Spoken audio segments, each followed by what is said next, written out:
Today I'm going to introduce you to a company that makes batteries called Redodo.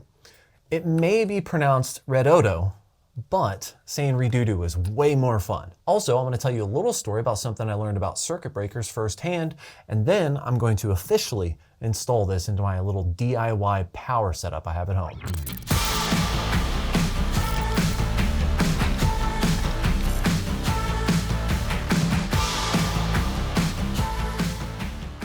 Now, this battery was an interesting one for me for two reasons. One, I learned a very valuable lesson in circuit breakers, like these ones that you can purchase off Amazon for like 20 bucks.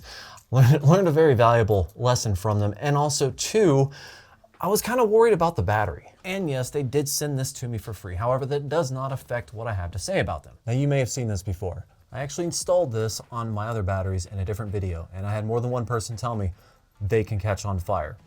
And that was great after I already purchased it and did the project, made the video, but I never revisited that entire starting a fire thing. I found out, not necessarily the hard way because I was monitoring and testing and I was there, but I found out the hard way that these are not meant to be ran continuous. A lot of people out there smacking their head and saying, well, no duh. But for me, since I learned something, I want to share the experience so hopefully somebody out there might save themselves from potentially a fire. Now, before I get into that, I do want to touch base on this battery. Now, this is a 24 volt battery. Okay, technically it's a 25.6 volt battery, or realistically it's more than the 27 volts, but still, it's a 24 volt battery made with grade A cells by a company called Redodo. Hopefully, Redodo, if you're watching, I'm sorry if that's mispronouncing your name. I just like saying Redodo. I don't know why. Grade A cells, that means it can do up to 4,000 cycles at 100% capacity and 6,000 cycles before you get down to 80%. You can buy more of these batteries or other batteries. They actually have a whole line of all different volts and capacities. You can buy multiples, run them in series or parallel, and you can get 48 volt systems, or you could just expand your system according to the website up to a 20.48 kilowatt hour system. Which, fun fact, without this, I currently run a 400 amp hour battery system, which is based off of what my system is, essentially half of what they say the maximum you can run. And the reason why that's actually bad is because I add batteries as I go and they're mix and match. Some of them are 212s, some of them are 24s, newer, older, different companies. I'm just waiting for that fire. Now here's a semi-sales pitch. Because of the grade A cells in here, they do offer a 5-year warranty, and they have a shipping facility on the West Coast of America. So if you do live in the US and you order one of these off of Amazon, then it'll probably get to your house within a week. Some batteries I come across are 2-year, 3-year, sometimes 5-year. So it's nice to have a 5-year. Aside from that, everything inside's pretty basic. You have a BMS, it's overcurrent, overcharge, overheat, all this protection from the BMS. The only thing that it lacks is a sensor to not charge it while it's too cold. So if you're looking for something that's going into an RV or a boat that's going to be in a very cold climate, this is not for you. At the time of recording this video, this was $659 on Amazon. As always, links are in the description below. Now, I want to take a second and talk about my little blunder that almost started a fire. Of right around 75 plus amps from this battery, if you have a consistent load for longer than about 60 seconds, this thing gets really hot. It eventually, hopefully for most people, it will pop. The circuit breaker itself will go off because it's too hot, and if all goes well, it will protect itself. But mine was pretty close to setting on fire. It was hot enough that I couldn't touch it, and I had legitimate concerns about it being set right on top of the battery, like all of my batteries are, and like this circuit breaker is going to be on this battery today. Bring in 200 amps. This is 100 amps. I was thinking to myself, 100 amp battery, 100 amp circuit breaker, right? Everything in my head made sense. This overheats, and now I'm going to use this. Now this specific one is made by T-Tocus. It's just a 200 amp circuit breaker I got off Amazon. I will try to link in the description down below if you're interested. But realistically, the circuit breakers that I'm putting on these batteries, I'm not doing that because I want some kind of like an overload protection. I'm doing that to protect the wires and the overall system from shorting out. So whether it's 200 amps or 100 amps, if I drop a wire on another wire, either one is going to pop, hopefully. This thing you see right here is actually a bus bar that I just installed on it. I already have that pre-installed because I was using it. So I've disassembled things, and now I'm actually going to tape this down like this. It's going to be on here. Actually, it's going to be like this. There we go. I'm going to tape this down, install it, and that will give this battery its own circuit breaker. So the lesson I learned during making this video is that don't do what I did the first time around, 100 amp, and think that it's safe because it's not, because that's how fires start. So let's move on to the thing I learned about this battery, which actually gave me a little bit of concern and made me need to test it a little bit more before I actually put it on my YouTube channel. Now, if you're looking at this battery as I've been talking, it's been moving. That's not, well, it's not all my table, but that's not my table. This battery has a bulge underneath it. The base of the battery is actually curved, and in this video, I'll show you a little demonstration on the curve here, but it does have a curve to it, and that means while it's sitting here on the table, it just moves. I don't have any other batteries that are like this, and because it bulged out, I basically wanted to hook it up to see if that actually was anything that was bad for the batteries or if it was just a fault in the case. Ultimately, if I would have got this battery, or really any battery ever that had a side bulged or like these sides bulged, that would make way more sense for a failing or failed battery, and I wouldn't even want to hook that up to my system. But this one had the plastic underneath bending out, which to me is more of like the case itself, the plastic, I don't know, maybe it didn't set or whatever it is. Something made that plastic sag down versus actually the battery going bad. But I wanted to test that before I install this and run this in my system 24/7. So that meant unhooking everything else that I had in my battery pack and then hooking this up directly as the solo battery and then discharging it and charging it. Which circles back to how I learned about this. See, I was trying to see, it has a 100 amp discharge. I was trying to see if that was a thing. I realized that I've actually never pushed every battery up to 100 amps to test it, and because I was kind of worried about this one possibly being bad, I didn't want to take it apart, I decided to test it. Because with deep cell batteries, whenever they go bad, you can usually tell by just trying to draw power from them. They might say they're fully charged, they might say they have the correct voltage, but the second you try to draw any kind of power from them, they will just fail miserably. So I tested.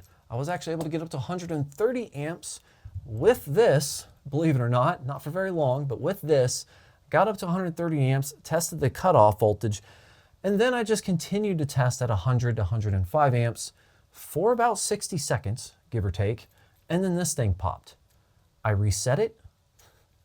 It gets dumb, trust me. I reset it and I continued my test because I wanted to drain the battery. I wanted to drain it because I wanted to charge it as fast as my charger would, which is actually about 89 amps, and that's just a limitation of my charger, not of the battery.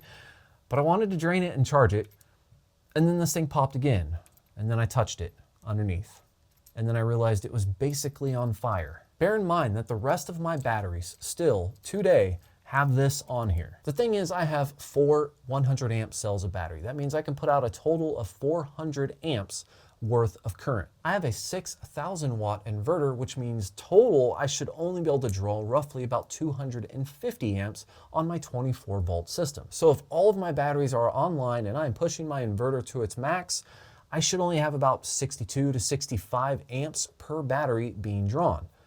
That's riding the line even for this, because I was doing more testing after I cooled it down, and it seems about 75 to 80 is where this thing really starts to get cooking. Once I add this battery officially, I'll have a 500 amp capable system, which means I will only be drawing at maximum load 50 amps per battery. So upgrading to this is probably not necessary. In fact, the other ones are fine, which I haven't swapped them out yet. That shows you how really worried I am. But in the off chance that maybe a battery goes bad or something goes wrong, a circuit gets blown or whatever, and one of those batteries fall off the grid, the other battery is going to have to kick in. That's why I'm slowly replacing it with these. Moral of the story is 100 amps is not enough to draw 100 amps. Obviously, most people probably understood that. I just had to learn and I wanted to share that with you.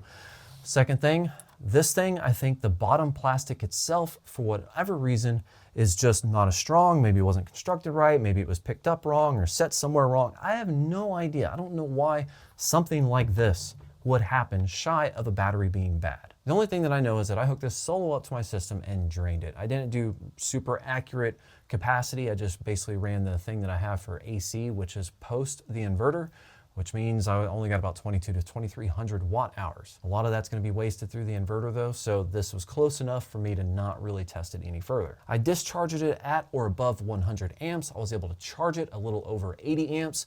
So as far as I can tell, this thing works exactly how it's supposed to be. My only guess is that somewhere in the manufacturing, whenever they pressed this plastic, something didn't go right. Maybe it didn't cool down right or something, and now it does this. I am confident enough in my results to put this into my system and use it every single day. I'm also confident enough to put it on my YouTube channel because I don't think that it has failed. However, I do want to be fully transparent with my audience and share the experience. Past that, hey, it's great. It's got these little handles here. It's pretty cool, pretty easy to pick it up. It's white, as you can tell. It's colorful, right? I have a lot of batteries that are just like matte black. They got some stickers on it, and maybe they have some printing on it. This one is a white case. So if you want to be colorful and you want to stand out and you want something that's not just a normal looking battery, there you go. Redodo. Moving on to the installation of the circuit breaker. I'll go ahead and show you how I'm doing this. This is how I did on all the other ones, except obviously I had the smaller one, but this sits right here. I got this little homemade miniature bus bar that connects this to this, and that allows it to where I can hook up the positive on this side and have an in-line circuit breaker on each single one of them. I gotta be honest though, that kind of gets to me a little bit. Just gonna stick this right underneath here. There we go. Now for the most part, this holds itself down, but in order to support it just a little bit, I put some tape on the back. That way, whenever I'm tightening things down or doing anything like that, it's not gonna slide around. Just think, one of these days I'm gonna get the kind of batteries that have this already built into it, and then I don't have to do it myself.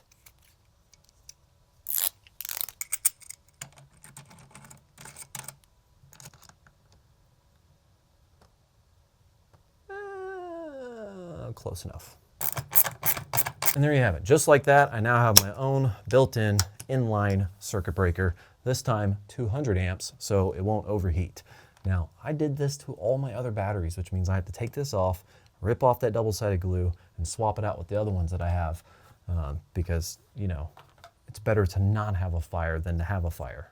Now, before I go in there and install it, I do want to share some of my final thoughts on what I think about this battery, just on an overall sense. The thing is, a lot of these batteries that I test are all very much the same. There are subtle differences, but for the most part, what I look at is what grade are the cells, how much does it cost? But a huge factor for me is the warranty, and nothing says like this may or may not be a bad battery if you get like a 1-year warranty on a grade A cell product that only costs $500. Assuming Redodo is going to be around in 5 years, if they're willing to stand behind their product for 5 years, I think that's a good sign. As far as form factor, the volts it puts out, everything else about the battery, performance-wise, everything is just like every other 24-volt system or two 12-volt batteries that I've tested before. It's all kind of the same. Most batteries don't even have a low temperature sensor anyways. It just has an over temperature sensor. Everything is right down the line, and this is priced at $660.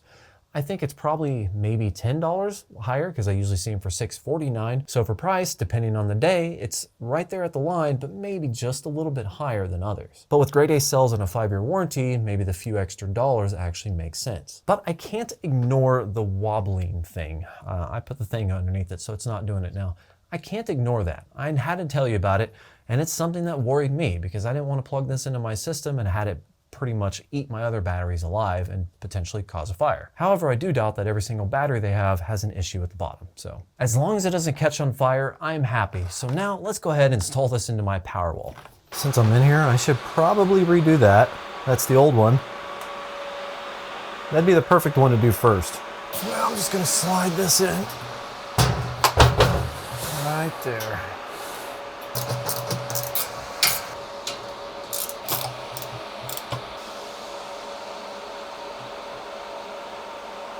Well, normally I put it on like that. Actually like that.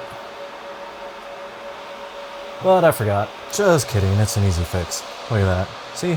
And to attach the new circuit breaker, I actually need to make another bus bar. So I'll do that later.